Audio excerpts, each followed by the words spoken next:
মাশাআল্লাহ, এদিকে চমৎকার ঘাস হয়েছে, ভালোই মোটা মোটা হয়েছে।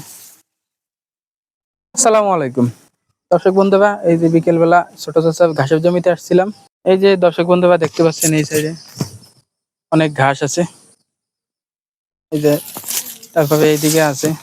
তো আমরা এখন একটু ভিতরে যাব আর আপনাদেরকে দেখাবো কেমন ঘাস হয়েছে। আর এই দেখেন এখনই যে বৃষ্টি হয়েছে, দুই দুই তিন দিন আগে যে বৃষ্টি হয়েছে, এই বৃষ্টিতে এই যে পানি ভরে গেছে, এখানে প্রায় মাজা সমান পানি, তারপর বেশি হবে। আর ছোট ছোট ওই যে ঘাস কাটতেছে, ওই যে আমরা ওই সাইডে যাব না এখন, যেহেতু ওই সাইডে অল্প কিছু ঘাস আছে, এক বোঝা হয়তো হবে অল্প কটা, ওই যে নিয়ে আসতেছে, ওই যে ঘাস নিয়ে আসতেছে।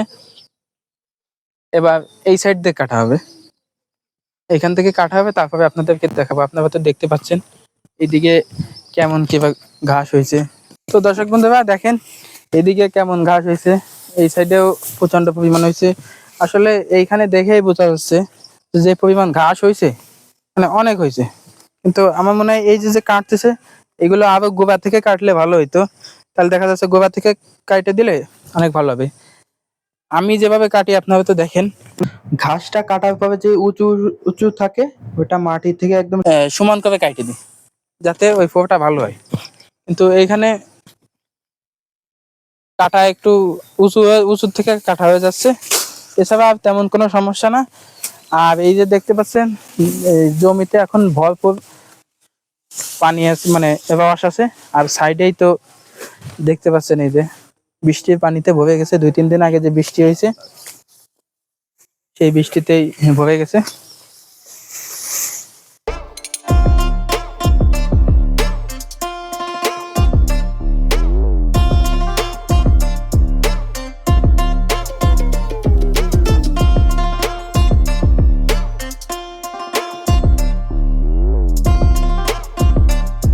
বন্ধুরা দেখেন প্রচন্ড পরিমাণ ঘাস হয়েছে, তবে আমার মতে এই যে যে ফাঁকাটা আরো বেশি দেওয়া উচিত ছিল, এই ফাঁকাটা বেশি দেওয়া হয় নাই। এবং আমি যে এখানে ঘাস লাগাইছি আপনারা তো দেখছেন, সেইগুলা কিন্তু আরো মোটা মোটা হয়, আর এইগুলা দেখেন অনেক চিকন চিকন, বেশি একটা মোটা হয় না।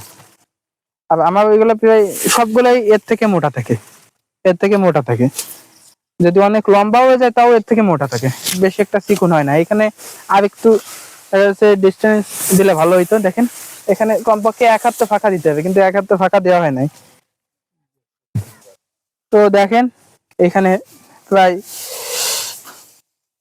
মাজা সমান কাটা আছে, গর্ত করা আছে মাজা সমান।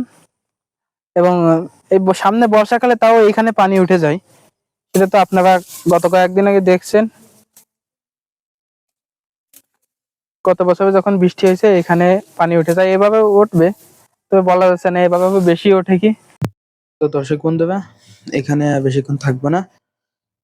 এখানে মনে করেন ঘাসের জমি, তো তো এটা আর কি ঘাসের জমির জন্য প্রস্তুত করা না। এখন আর কি ঘাসের জমি ঘাস লাগানো হয়েছে, কিন্তু আগে ছিল সব ধান টান লাগাতো। এখন আর কি ঘাস লাগাচ্ছে, এই জন্য আর কি ভালোভাবে প্রস্তুত করা হয়েছে। আগে সেরকম একটা ভালো অবস্থা ছিল না। তো আল্লাহ রহমতে এখানে প্রচন্ড পরিমাণ ঘাস হয়। তো আমাদের যে ঘাসের জমি ওইখানে তো পানি ওঠার কারণে বেশি একটা ঘাস হয় না, কিন্তু এখানে আল্লাহ রহমতে অনেক ঘাসই হয়। দেখেন এখানে যে পরিমাণ ঘাস আছে, এখন আর কি ঘাস টাস কাটা শেষ। এখন আর কি এগুলো আমরা নিয়ে যাব। এই যে বান্ধার কাজ চলতেছে আর কি। আর এই ঘাসগুলো অনেক লম্বা হয়।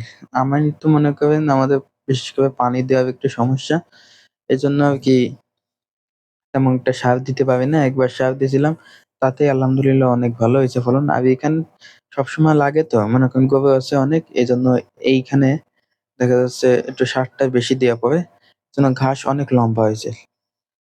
আর এখানে ঘাস হওয়ার আরো একটা কারণ, এই যে দুই দুই সাইডে যে পিলি দেখতেছেন, এই পিলির যে পানিটা, ওই পানিটা রস আছে এখানে।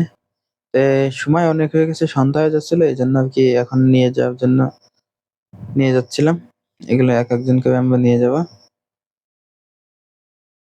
এই যে দেখেন এখানে কিন্তু অনেক ঘাস, প্রায় 50 কেজির মতো ঘাস আছে এখানে, আবার বেশি ছাড়া কম হবে না।